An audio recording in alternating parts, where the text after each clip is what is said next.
ಲಿಂಗಕ್ಕೆ ಚೆನ್ನಮ್ಮ ಹಾಗೂ ಶರಣ ಲಿಂಗಕ್ಕೆ ನೀಲಕಂಠಪ್ಪ ಬಸವಪ್ಪ ಆದಿಮನಿ ಶರಣ ದಂಪತಿಗಳ 9ನೇ ಪುಣ್ಯಸರಣಿ ಹಾಗೂ ಗಟ್ಟಿ ಉಪನ್ಯಾಸ ಮತ್ತು ಪ್ರಶಸ್ತಿ ಪ್ರದಾನ ಮತ್ತು 32ನೇ ಮನೆ ಮನೆಗಳಿಗೆ ವಚನ ಸೌರಭ ಮಾಸಿಕ ಚಿಂತನಾ ಕಾರ್ಯಕ್ರಮದ ಈ ಸಭೆಯ ದಿವ್ಯ ಸಾನ್ನಿಧ್ಯವನ್ನು ಪೂಜ್ಯ ಶ್ರೀ ಗುರುಮಾಂತ ಶ್ರೀಗಳು ಇದೀಗ ಆಗಮಿಸಿ ನಮಗೆಲ್ಲ ಆಶೀರ್ವದಿಸಿ ಅನಿವಾರ್ಯ ಕಾರಣದಿಂದ ಅವರು ಬೀದರ್ ಗಂಡರೆಯವರು ತೀರ್ಕೊಂಡದಕ್ಕೆ ಹೋಗಿದ್ದಕ್ಕಾಗಿ ಅವರಿಗೆ ಅವರ ಅನುಪಸ್ಥಿತಿಯಲ್ಲಿ ತಮ್ಮೆಲ್ಲರ ವತಿಯಿಂದ ದೀರ್ಘದಂಡ ನಮಸ್ಕಾರಗಳನ್ನು ಸಲ್ಲಿಸುತ್ತೇನೆ.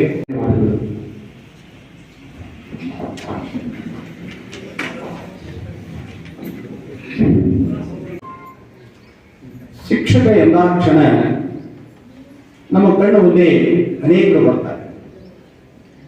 ಅವರಲ್ಲಿ ಡಾಕ್ಟರ್ ರಾಧಾಕೃಷ್ಣನ್ ನೆನಪು ಮಾಡ್ಕೊತೀವಿ, ಡಾಕ್ಟರ್ ರವೀಂದ್ರನಾಥ್ ಠಾಗೂರ್ ನೆನಪು ಮಾಡ್ಕೊತೀವಿ, ಸ್ವಾಮಿ ವಿವೇಕಾನಂದರ ನೆನಪು ಮಾಡ್ಕೊತೀವಿ, ಮದನ್ ಮೋಹನ್ ಮಾಳವಿಯವ್ರ ನೆನಪು ಮಾಡ್ಕೊತೀವಿ. ಅದರ ಜೊತೆಯಾಗಿ ಸಾಕಷ್ಟು ರೀತಿಯಾಗ್ತಕ್ಕಂಥ ಪ್ರಥಮ ಮಹಿಳಾ ಶಿಕ್ಷಕಿಯಾಗಿರ್ತಕ್ಕಂಥ ಸಾವಿತ್ರಿಬಾಯಿ ಫುಲೆಯವ್ರನ್ನ ನೆನಪು ಮಾಡ್ಕೊತೀವಿ. ಇಂಥ ಅನೇಕ ಬಹುತೇಕವಾಗಿರ್ತಕ್ಕಂತಹ ಶಿಕ್ಷಕರು ಕೂಡ ಈ ನಾಡಿನಲ್ಲಿ ಇರುವುದಕ್ಕೆ ಇವತ್ತು ಈ ನಾಡು ಭವ್ಯ ಪರಂಪರೆಯಾಗಿ ಬೆಳೆದು ನಿಲ್ಲಲಿಕ್ಕೆ ಸಾಧ್ಯ ಆಗಿದೆ. ತಾಯಿ ಜನ್ಮವನ್ನು ಕೊಡಬಹುದು, ತಾಯಿ ಅಕ್ಷರಾಭ್ಯಾಸವನ್ನು ಮಾಡಿಸಬಹುದು. ಇವತ್ತು ಶಿಕ್ಷಕ ಸಮೂಹದಿಂದಲೇ ಇವತ್ತು ಸಮಾಜ ಇವತ್ತು ಬೆಳವಣಿಗೆ ಆಗಲಿಕ್ಕೆ ಸಾಧ್ಯ ಆಗ್ತದೆ. ಅಕ್ಷರವನ್ನು ನಾವು ಕಲಿಸಿದ್ರೆ ಮಾತ್ರ ನಾವು ಇವತ್ತು ಮಾತಾಡಲಿಕ್ಕೆ ಸಾಧ್ಯ ಆಗ್ತದೆ. ಅದಕ್ಕೆ ಶಿಕ್ಷಕನ ಒಂದು ಸ್ಥಾನ ಎಲ್ಲರಿಗಿಂತಲೂ ಕೂಡ ದೊಡ್ಡದಾದ ಸ್ಥಾನ.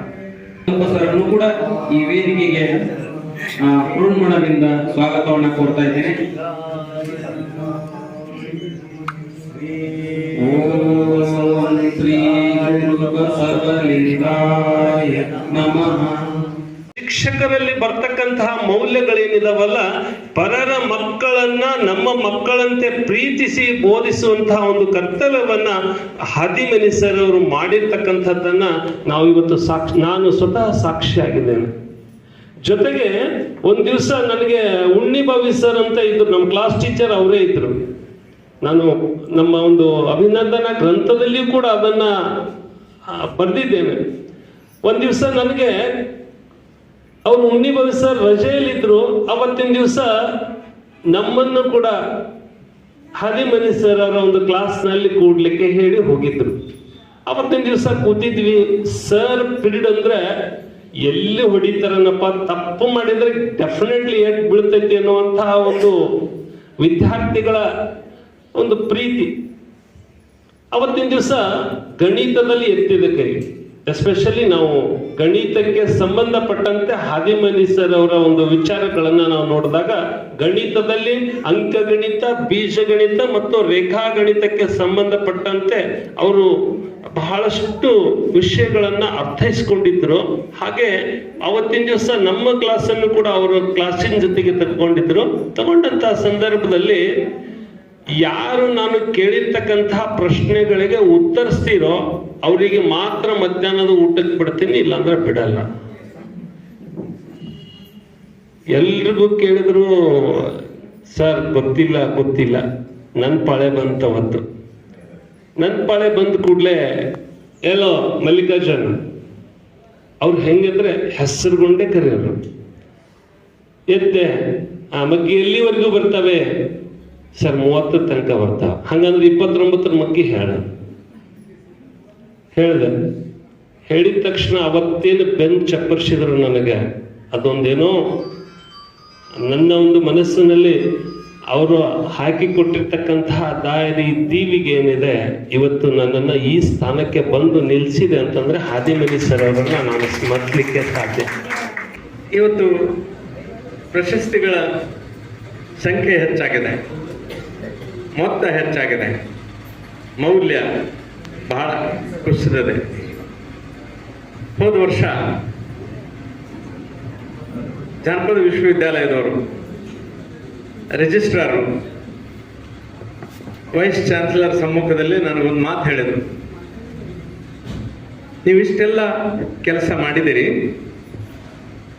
ಈ ವರ್ಷದ ಗೌರವ ಡಾಕ್ಟರೇಟ್ಗೆ ನೀವು ಯಾಕೆ ಅರ್ಜಿ ಸಲ್ಲಿಸಬಾರ್ದು ಅಂತ ನಾನು ಕೇಳಿದರು. ನಾನು ಅದು ನನ್ನ ಜಾಯಮಾನದೊಳಗೆ ಇಲ್ಲಲ್ಲ ಅಂದೆ. ಅಲ್ಲ, ಮತ್ತಿಷ್ಟೆಲ್ಲ ಸಾಧನೆ ಮಾಡಿದ್ದೀರಿ, ನಿಮ್ಮನ್ನು ಬಿಟ್ಟು ಇನ್ಯಾರಿಗೆ ಕೊಡ್ಬೇಕು ನಾವು ಅಂತ. ಕೊಡೋರು ಯಾರು ಅಂತ. ಅಲ್ಲ, ನಾವೇ ಇರ್ತೀವಿ ಅಂದ್ರು. ಮತ್ತು ನನ್ನಿಂದ ಅರ್ಜಿ ಯಾಕೆ ಬಯಸ್ತೀರಿ? ಕ್ಯಾಟಸ್ಟ್ರೋಫಿ. ಇದು ನಮ್ಮ ಸಾಮಾಜಿಕ ಸಂದರ್ಭದ ವ್ಯಂಗ್ಯ. ಇದು ಅರ್ಜಿ ಹಾಕೋದು ಯಾತಕ್ಕೆ ಅಂತಂದ್ರೆ ಸವಾಲ್ ಮಾಡಲಿಕ್ಕೆ. ಇವತ್ತು ಪ್ರಶಸ್ತಿ ಪುರಸ್ಕಾರಗಳನ್ನ ನಾವು ಪಡ್ಕೊಳ್ಳೋದಿಲ್ಲ, ಹೊಡ್ಕೊಳ್ಳೋದಿದೆ, ಇಲ್ಲಾಂದ್ರೆ ಕೊಂಡುಕೊಳ್ಳೋದಿದೆ. ಇದು ಒಂದು ಕ್ಷೇತ್ರ ಅಲ್ಲ, ಎಲ್ಲಾ ಕ್ಷೇತ್ರದಲ್ಲೂ ಇದೆಲ್ಲ ನಡೀತಿದೆ ಅಲ್ಲ. ಇದಕ್ಕಾಗಿ ನನಗೆ ಹೇಸಿಕೆ ಬಂದು ನಾನು ಯಾವ ಪ್ರಶಸ್ತಿಯಿಂದಲೂ ಹೋಗಲಿಲ್ಲ. ಈಗೇನು ಬಂದಿದ್ದಾವೆ ಅವರು ನನಗೆ ಕೊಟ್ಟಂಥ ಮಹಾಂತರವರು. ಅರ್ಜಿ ಹಾಕದೆ ಪ್ರಶಸ್ತಿ ಕೊಡೋರನ್ನ ಶರಣರು ಅನ್ಬೇಕಲ್ಲ, ಅದಕ್ಕೆ ಅವ್ರಿಗೂ ವಂದಿಸಿ ನನಗೆ ಇವತ್ತು ಒಂದಿಷ್ಟು ಮಾತು ಜೊತೆಗೆ ಲಾವಣಿ ಮತ್ತು ತತ್ವ ಪದಗಳನ್ನು ಒಂದೆರಡು ಮೂರು ನಾನು ಹಾಡ್ತೇನೆ. ಕಾರಣ ಏನು ಅಂದರೆ, ಜನಪದ ಸಂಸ್ಕೃತಿ ಅದು ಕೇವಲ ಸಂಸ್ಕೃತಿ ಅಲ್ಲ, ಅದು ಒಂದು ಮಹಾವೃಕ್ಷ. ಆ ಮಹಾವೃಕ್ಷದ ಬೇರುಗಳಿಗೆ ಇವತ್ತು ಗೆದ್ದಲೆ ಹತ್ತಿದ್ದಾವೆ. ಅದನ್ನು ಉಳಿಸಿಕೊಳ್ಳುವಂಥ ಜವಾಬ್ದಾರಿ ನಮ್ಮೆಲ್ಲರ ಮೇಲೆ ಅದ ಅನ್ನೋ ಕಾರಣಕ್ಕಾಗಿ ನಾನು ನನ್ನ ಹೊಟ್ಟೆ ತುಂಬಿಕೊಳ್ಳಿಕ್ಕೆ, ನನ್ನ ನಂಬಿದವರ ಹೊಟ್ಟೆ ತುಂಬಿಸ್ಲಿಕ್ಕೆ ಒಂದು ಇಂಗ್ಲಿಷ್ MS ಹಾಕಿದೆ. ತಮಗೆ ಅರ್ಥ ಆಗಿದೆ. ಆ ಇಂಗ್ಲಿಷ್ ಎಮ್ಮೆ ನನ್ನ ಹೊಟ್ಟೆ ತುಂಬಿಸ್ತೇವೆ ವಿನಃ ನನ್ನ ನೆತ್ತಿ ತುಂಬಿಸಿದ್ದು ಜನಪದ. ಆ ಕಾರಣದಿಂದ ನಾನು ನನ್ನ ಒಂದು ವಚನದಲ್ಲಿ ಏನು ಹೇಳಿದ್ದೇನೆ ಅಂದರೆ, ನನ್ನ ಜೀವದ ಜೀವ ಜನಪದ, ನನ್ನ ಭಾವದ ಉಸಿರು ಜನಪದ, ನನ್ನ ಭಕ್ತಿಯ ಸೆಲೆಯು ಜನಪದ, ನನ್ನ ಹಾಡಿನ ದ್ರವ್ಯ ಜನಪದ, ಲೋಕವೃಕ್ಷದ ಬೇರು ಜನಪದ, ಜೀವ ಜಾತ್ರೆಯ ತೇರು ಜನಪದ, ಬೆವರು ಧರ್ಮದ ತಂದೆ ಜನಪದ, ಸಕಲ ಕಲೆಗಳ ತಾಯಿ ಜನಪದ, ಅಕ್ಷರ ಲೋಕದ ರಾಕ್ಷಸರಿಂದ. ಮತ್ತೊಮ್ಮೆ ಹೇಳಬೇಕು ಅನಿಸ್ತದೆ. ಅದೇ ಏನೋ ಒಂದು ವಚನ ಈ ನೆನಪಾಯ್ತು. ಕೋಟಿ ರೂಪಾಯಿಗಳ ಕಣಿಕೆಯನ್ನೊಡ್ಡಲು ಊರೊಳಗಿನ ಒಂದೆರಡು ದಡ್ಡಿಗಳು ಬೇಕು. ಮೊದಲು 16 ಬೇಕಾಗಿತ್ತು, ಈಗ ಒಂದೆರಡೇ. ಯಾಕಂದ್ರೆ ಮೇವು ಸಿಗೋದಿಲ್ಲ ಈಗ. ಕೋಟಿ ರೂಪಾಯಿಗಳ ಕಣಿಕೆಯನ್ನೊಡ್ಡಲು ಊರೊಳಗಿನ ಒಂದೆರಡು ದಡ್ಡಿ ಬೇಕು. ಕೋಟಿ ರೂಪಾಯಿಗಳ ಕಾಳುಗಳ ನೆಟ್ಟಿಗೆ ಒಂದು ಗುದಾಮು ಬೇಕು. ಕೋಟಿ ರೂಪಾಯಿಗಳ ಬೆಳ್ಳಿಯನ್ನೆಡಲು ಒಂದು ಪೆಟ್ಟಿಗೆ ಬೇಕು. ಕೋಟಿ ರೂಪಾಯಿಗಳ ಚಿನ್ನವನ್ನಿಡಲು ಒಂದು ಜೋಬು ಬೇಕು. ಕೋಟಿ ರೂಪಾಯಿಗಳ ವಜ್ರವನ್ನಿಡಲು ಒಂದು ಚಿಕ್ಕ ಉಂಗುರ ಸಾಕು. ಸತ್ ಶರಣರನ್ನು ನೆನೆಯಲು ಊರೆಲ್ಲ ನಮಗೇಕೆ ಬೇಕು, ತಮ್ಮಂತಹ ಸಜ್ಜನರು ಸಾಕು ಸದ್ಗುರು ಬಸವಲಿಂಗ. ಭಾಳ ಮಂದಿ ಇಲ್ಲ ಅನ್ನೋ ಬೇಸರಿಲ್ಲ ನನಗೆ. ಇಂಥ ಕಾರ್ಯಕ್ರಮಗಳಿಗೆ ಭಾಳ ಮಂದಿ ಬೇಕಾಗಿಲ್ಲ, ಬಾಳೋ ಮಂದಿ ಬೇಕು, ತಾಳೋ ಮಂದಿ ಬೇಕು, ಎದ್ದು ಹೋಗೋರಲ್ಲ. ಆ ಕಾರಣಕ್ಕಾಗಿ ಇಲ್ಲಿ ನನ್ನ ಮುಂದೆ ಇರುವಂಥ ಒಂದೊಂದು ಕೂಡ ಒಂದೊಂದು ರತ್ನ ಅಂತ ನಾನು ಭಾವಿಸಿಕೊಂಡು ನನ್ನ ಮಾತುಗಳನ್ನು ಆರಂಭ ಮಾಡ್ತೇನೆ. ಹೊಟ್ಟೆ ಬಂದಿದೆ ದುಡಿಯುವ ರೈತನಿಗೆ, ಹಣವಂತರಾಗಿದ್ದಾರೆ ವೈದ್ಯ ವಕೀಲರು. ದೇಸಿ ಕುರಿಗಳ ನುಂಗುತ್ತಿವೆ ಪರದೇಸಿ ತೋಳಗಳು. ಹದಿಹರೆಯದಲೇ ಮುದಿತನದ ಬಯಕೆ ಎಳೆ ಪೀಳಿಗೆಗೆ. ಓದು ಎಂದರೆ ವಾಣಿಜ್ಯ, ಓದು ಎಂದರೆ ವಾಣಿಜ್ಯ, IT ಅದೇ ಸಾಮ್ರಾಜ್ಯ. ಝಣ ಝಣ ಕಂಚಾಣದ ಬಾಜಾ ಭಜಂತ್ರಿಯೊಂದಿಗೆ, ಝಣ ಝಣ ಕಂಚಾಣದ ಬಾಜಾ ಭಜಂತ್ರಿಯೊಂದಿಗೆ ಸಂಬಂಧಗಳ ಸಮಾಧಿಯಾಗುತ್ತಿದೆ. ಉತ್ತರ ಕ್ರಿಯೆ ಕರ್ಮ ಎರೆಹುಳುಗಳಿಗೆ ತಕಯ್ಯ. ಸದ್ಗುರು ಬಸವಲಿಂಗ.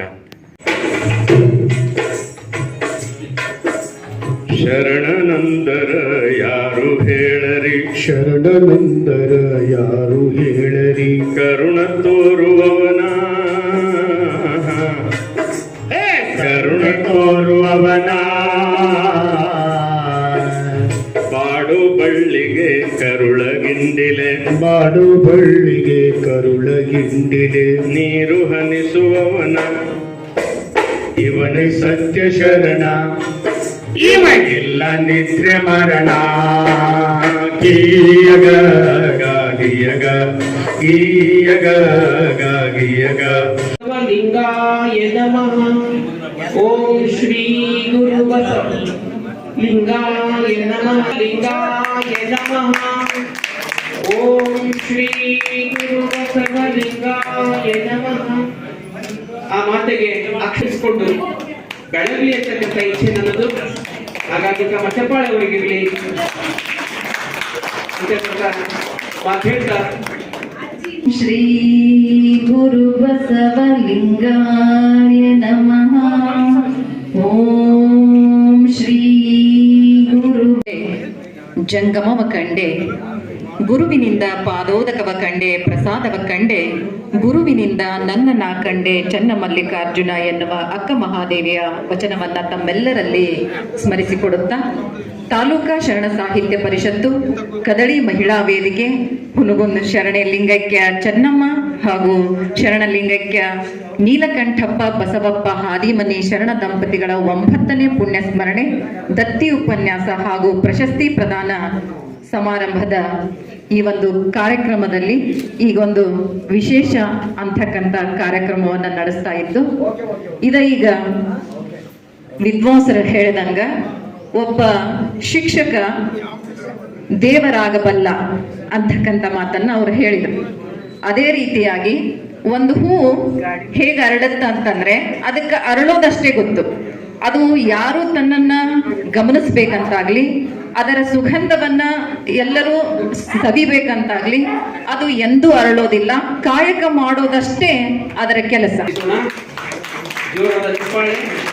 ಓಂ ಶ್ರೀ ಗುರು ಬಸವಲಿಂಗಾಯ ನಮಃ. ಅವರೊಂದು ಮಾತು ಹೇಳಿದ್ರು, ನಾನು ಮಾತನಾಡ್ತಾ ಇರುವಾಗ ನಿನ್ನೆ ಸರ್ ಧರ್ಮದ ಗತಿ ಏನು ಅಂತಂದೆ ನೋಡಿ. ಸಂಘದಲ್ಲಿ ಶರಣರ ಸಂಘವೇ ಚಲು, ಪರಿಣಾಮದಲ್ಲಿ ಮನದ ಪರಿಣಾಮವೇ ಚಲು. ಕೊನೆಗೊಂದು ಸಾಲ ಹೇಳ್ತಾರ, ಕಾಯಗೊಂಡು ಹುಟ್ಟಿದ ಮೂಢರೆಲ್ಲ ಸಾಯದ ಸಂತವನ್ನು ಅರಿಯುವುದೇ ಚಲು ಗುಹೆ. ಇದು ಬಹಳ ಮಹತ್ವ. ಇಲ್ಲಿ ಲಿಂಗ ಪೂಜಾದ ಮಹತ್ವ ಹೇಳ್ತಾರ ಅವ್ರ ಕೊನೆಗೆ. ಹೇಳಿಲ್ಲ ಇನ್ಕ ತಕ ಎಮ್ಮವರಿಗೆ ಸಾವಿಲ್ಲ. ಎಮ್ಮವರು ಅಂದ್ರೆ ಲಿಂಗಧಾರಿಗಳು, ಅದಕ್ಕೆ ಅಂದ್ರೆ ವಿಶ್ವಮಾನವರು. ಅದಕ್ಕೆ ಎಮ್ಮ ಬಸವಣ್ಣವ್ರು ಹೇಳ್ತಾರ, ಎನ್ನ ಗಂಡ ಬರಬೇಕೆನ್ನೋ ಎಂದು ಎನ್ನ ಅಂತರಂಗವ ತೆರವುಗೊಳಿಸಿ ನಿಜ ನಿವಾಸವೆಂಬ ಹಾಸಿಗೆಯ ಹಾಸಿ, ಧ್ಯಾನವೆಂಬ ಮೇಲುಕಟ್ಟವ ಕಟ್ಟಿ, ಜ್ಞಾನವೆಂಬ ದೀಪವ ಹಚ್ಚಿ, ನಿಷ್ಕ್ರಿಯ ಎಂಬ ಉಪಕರಣಗಳ ಹಾಡಿಕೊಂಡು ಕಂಗಳೇ ಪ್ರಾಣವಾಗಿ ಬರವ ಹಾರುತ್ತಿರ್ತೇನೆಯ. ಆನುಬಾರದಿದ್ದರೆ ಉಮ್ಮಳಿಸಿಹೆನೆಂದು ತಾನೇ ಬಂದು ಎನ್ನ ಹೃದಯ ಸಿಂಹಾಸನದ ಮೇಲೆ ಮೂರ್ತಿಗೊಂಡರೆ ಎನ್ನ ಬಯಕೆ ಸಯವಾಯಿತು. ಹಿಂದೆ 12 ವರ್ಷದ ಚಿಂತೆ ಇಂದು ನಿಶ್ಚಿಂತೆಯಾಯಿತು. ಕೊನೆಗೊಂದು ಮಾತು ಹೇಳ್ತಾರ, ಕೂಡಲ ಸಂಗಮ ದೇವರು ಕೃಪಾಮೂರ್ತಿಯಾದ ಕಾರಣ ನಾನು ಬದುಕಿದೆನು. ಅದಕ್ಕೆ ನೋಡಿ, ಸಾದಾ ನೇತ್ರಗಳು ಯಾವಾಗ ಜ್ಞಾನ ನೇತ್ರಗಳಾಕಾವು ಅಂದ್ರೆ ಶಿವಯೋಗ ಮಾಡಿದಾಗ, ಲಿಂಗ ನಿರೀಕ್ಷಣೆ ಮಾಡಿದಾಗ ಜ್ಞಾನ ನೇತ್ರ ಹ್ಯುಮ್ಯಾನಿಟಿ ಜಾಗೃತಿ ಆಗ್ತದೆ. ಎಡಗೈಯಾಗ ನಾವು ಲಿಂಗ ಸಾಲಿಡ್ ಕಾರ್ಬನ್ ಅದು ಕಾಂತಶಿಲೆ ಇರ್ತದ, ಮ್ಯಾಗ್ನೆಟಿಕ್ ಸ್ಟೋನ್, ಅದಕ್ಕೆ ಬ್ಲ್ಯಾಕ್ ಅಬ್ಸಾರ್ಬ್ಸ್ ವೈಟ್ ರಿಫ್ಲೆಕ್ಟ್. ಅದಕ್ಕೆ ಅರಿವಿನ ಮಾರಿ ತಂದೆ ಹೇಳ್ತಾರ, ಕಾಯವಿದ್ದು ಕಾಬುದು ವಿಜ್ಞಾನ, ಜೀವವಿದ್ದು ಕಾಬುದು ಸುಜ್ಞಾನ, ಜಗದಗಲ ಮುಗಿಲಗಲ. ಆ ಇವೆರಡಿದು ತೋರಿಕೆಯಲ್ಲಿ ಕಾಬುದು ಪರಂಜ್ಯೋತಿ ಜ್ಞಾನ. ಪರಂಜ್ಯೋತಿ ಜ್ಞಾನ ಅದು ಅನುಭವ ಜ್ಞಾನ. ಇಂತಿ ಮೂರು ಮುಖವ ಏಕವ ಮಾಡಿ ವಿಜ್ಞಾನ, ಸುಜ್ಞಾನ, ಪರಂಜ್ಯೋತಿ ಜ್ಞಾನ ಮುಖವ ಏಕ ಮಾಡಿ ಬೇರೊಂದು ಕಾಬುದು ಪರಮ ಪ್ರಕಾಶ ಜ್ಞಾನ.